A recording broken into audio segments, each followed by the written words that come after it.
Você vai deixar a vida te levar? Quem você quer ser? O que você vai fazer? Acredito que nós podemos te dar uma direção e te ajudar. Aqui, você vai aprender inglês e francês, e como fazer o seu currículo e a sua carta de apresentação para conseguir o seu trabalho no Canadá. É agora? Mexa-se e mude a sua vida, corajosamente indo onde você nunca foi antes. You know that you and only you can change your life. It is time to make your dreams a reality in your life. We are going to help you now. Here, you are going to learn how to have a decent conversation with people around you, in your life, in your working place, and get your new job, in your life. In this video, you will learn little by little these new things. Don't need to rush yourself. Now let's see. To boldly go, where you have never gone before. Continue grammar terms, a glossary of English grammatical and linguistic terms, with definitions, explanations and example sentences. This glossary of English grammar terms relates to the English language. Some terms here may have additional or extended meanings when applied to other languages. For example, case in some languages applies to pronouns and nouns. In English, nouns do not have cases, and therefore no reference to nouns is made in its definition here. Term definition: active voice, one of two voices in English, a direct form of expression where the subject performs or acts the verb. See also passive voice, e.g. many people eat rice. Adjective: part of speech that typically describes or modifies a noun, e.g. it was a big dog. Adjective clause: seldom used term for relative clause, adjunct word or phrase that adds information to a sentence and that can be removed from the sentence without making the sentence ungrammatical, e.g. I met John at school. Adverb: word that modifies a verb, an adjective or another adverb, e.g. quickly, really. Very: adverbial clause, dependent clause that acts like an adverb and indicates such things as time, place or reason, e.g. although we are getting older, we grow more beautiful each day. Affirmative statement that expresses or claims to express a truth or yes meaning, opposite of negative, e.g. the sun is hot. Affix language unit: morpheme that occurs before or after or sometimes within the root or stem of a word, e.g. un and unhappy. Prefix: ness and happiness. Suffix: agreement, also known as concord. Logical: in a grammatical sense, links between words based on tense, case or number, e.g.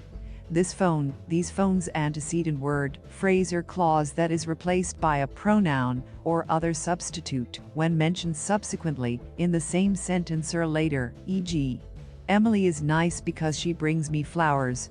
A possessive noun phrase that re-identifies or describes its neighboring noun, e.g. Canada, a multicultural country, is recognized by its maple leaf flag. You will keep listening to this video to have what is missing. So stay tuned.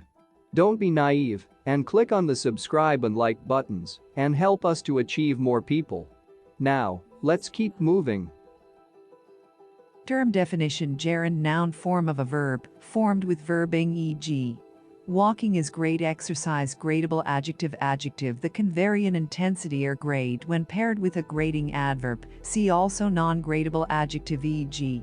quite hot. Very tall. Grading adverb: adverb that can modify the intensity or grade of a gradable adjective, e.g. quite hot, very tall. Hanging participle: another term for dangling participle. Helping verb: another term for auxiliary verb. Imperative form of verb, used when giving a command, formed with base verb only, e.g. brush your teeth. Indefinite pronoun: pronoun does not refer to any specific person, thing or amount. It is vague and not definite, e.g. anything, each, many, somebody. Independent clause, also called main clause, group of words that expresses a complete thought and can stand alone as a sentence. See also dependent clause, e.g. Tara is eating curry. Tara likes oranges and Joe likes apples. Indirect object: noun phrase representing the person or thing indirectly affected by the action of the verb. See also direct object, e.g. she showed me her book collection. Joey bought his wife a new car. Indirect question, another term for embedded question. Indirect speech, also called reported speech, saying what someone said without using their exact words. See direct speech, e.g. Lucy said that she was tired. Infinitive base form of a verb preceded by to. See also bare infinitive, e.g. You need to study harder, to be or not to be. That is the question inflection change in word form to indicate grammatical meaning, e.g. dog, dogs, 2 inflections, take, takes, took, taking, taken, 5 inflections, interjection common word that expresses emotion, but has no grammatical value, can often be used alone, and is often followed by an exclamation mark, e.g. hi, ouch, damn it. Interrogative, formal, sentence type, typically inverted, normally used when asking a question, e.g. Are you eating? What are you eating? Interrogative pronoun that asks a question, e.g. who, whom, which. Intransitive verb that does not take a direct object. See also transitive verb, e.g. He is working hard. Where do you live? Inversion, any reversal of the normal word order, especially placing the auxiliary verb before the subject, used in a variety of ways, as in question formation, conditional clauses and agreement or disagreement, e.g.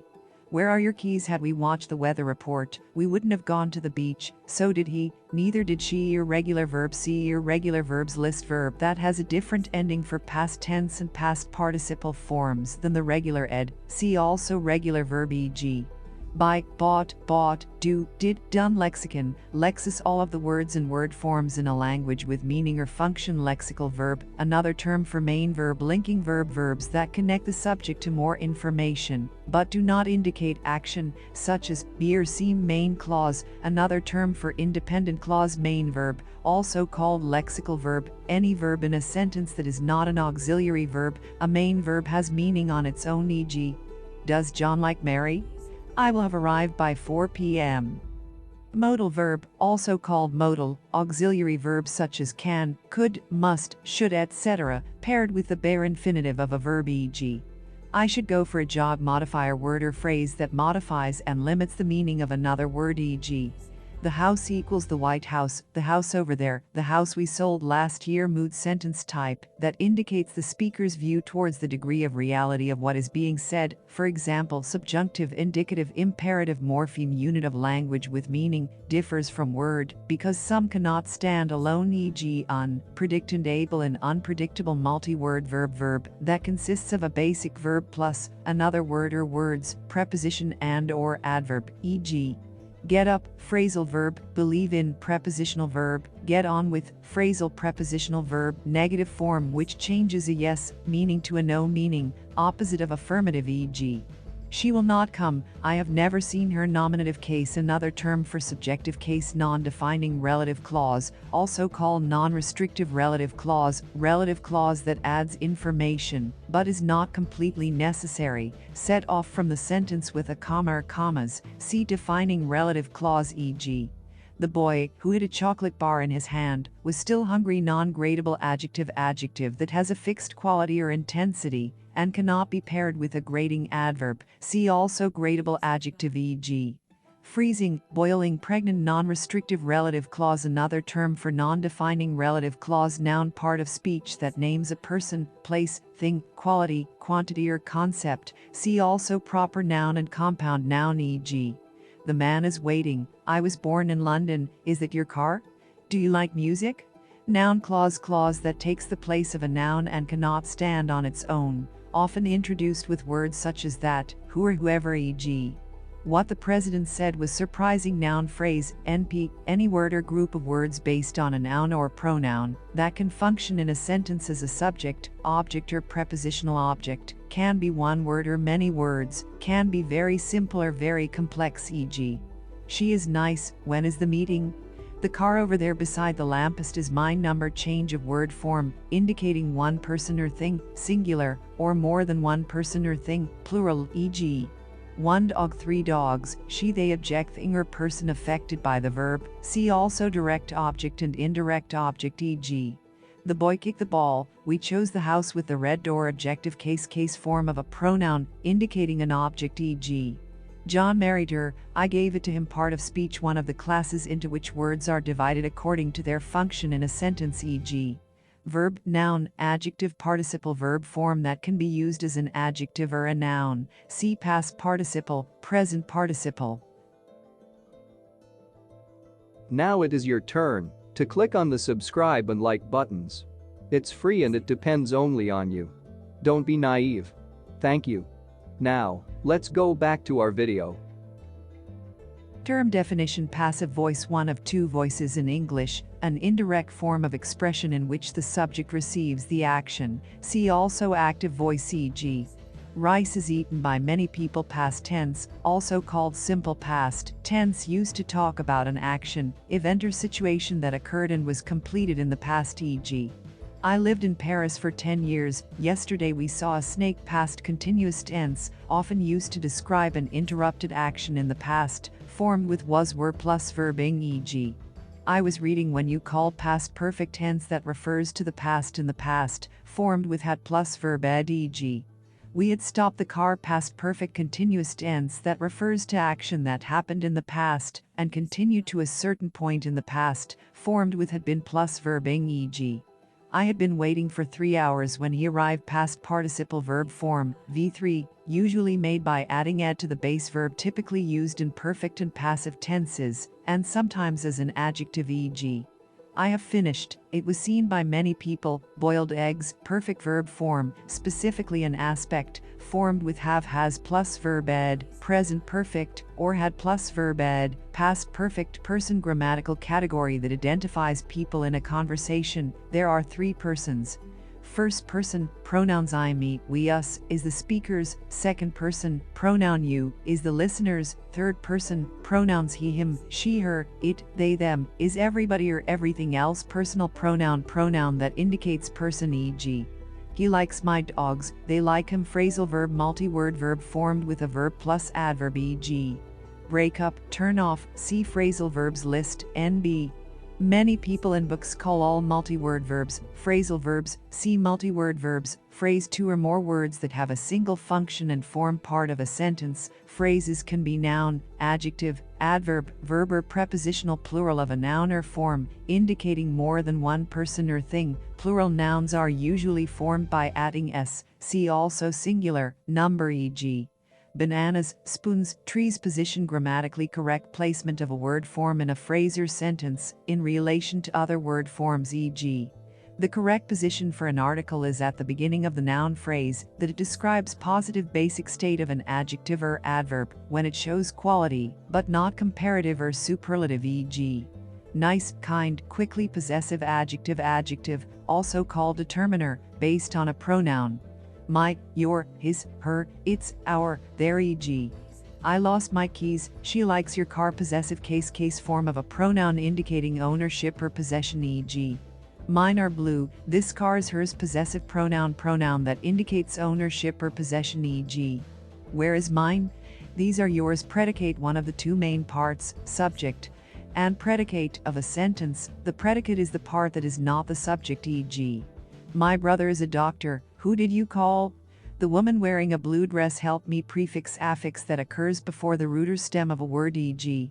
impossible. Reload, preposition, part of speech that typically comes before a noun phrase and shows some type of relationship between that noun phrase and another element, including relationships of time, location, purpose, etc., e.g.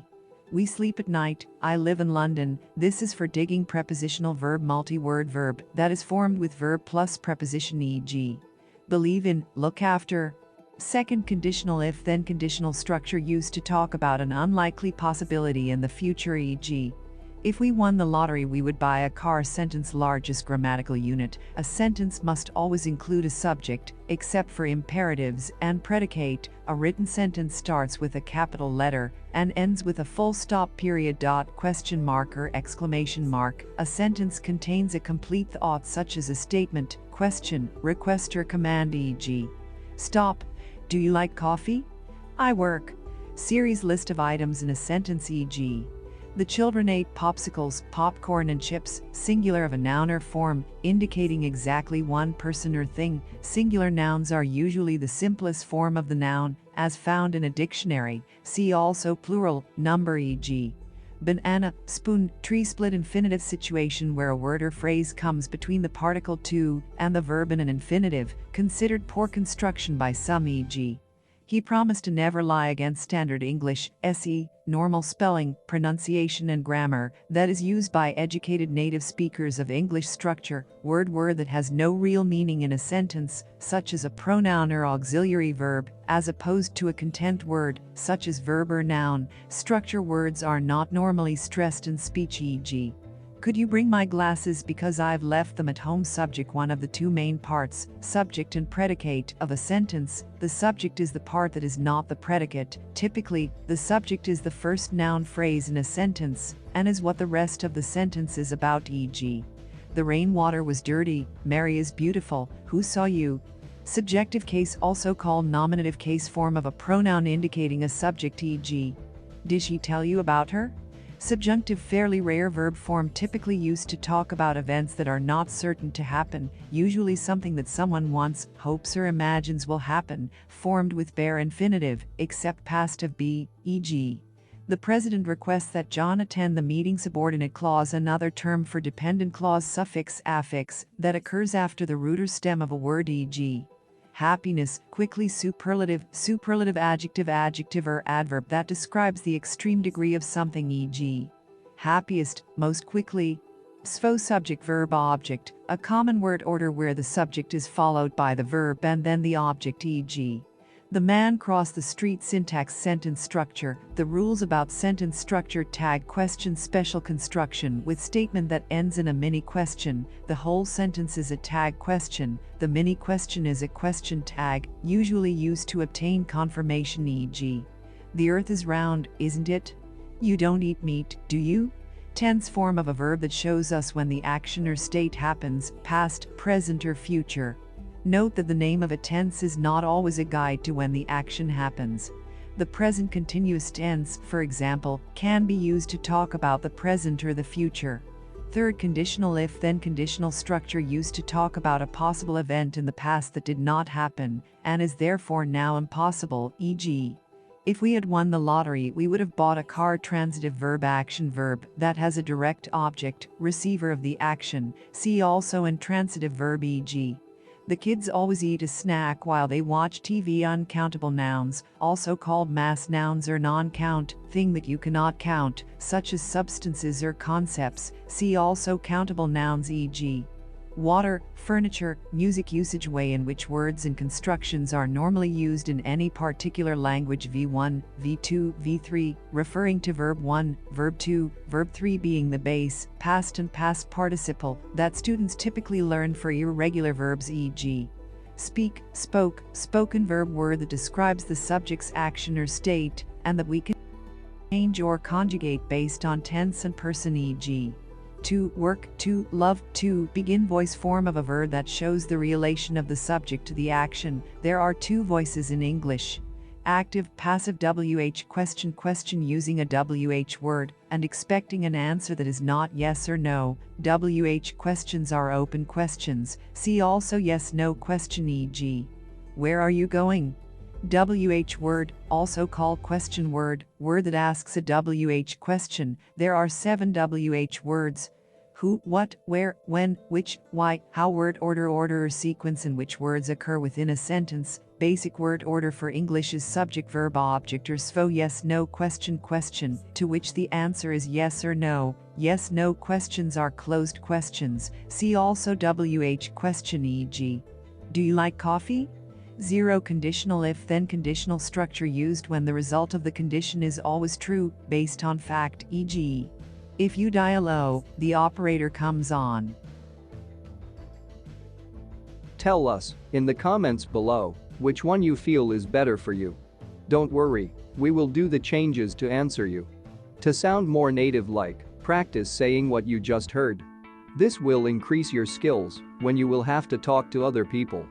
Remember, the vowels will vibrate the sound waves, and the consonants will put a stop or a pause in the sound waves and mark a cadence for you to follow this musicality that will be created in your sayings. This way, you can create the syllables to strengthen your message, either to inform or to impose your arguments in your talking. This way you can control your conversations and impress your audience. Go in the description to have the link to the Kanda Smart Mind website and go deeper into your study to reach your dreams. Thank you very much for watching this video and be in touch with us. Keep up there and write your story. I'll see you at the next one. Stay tuned. Bye for now.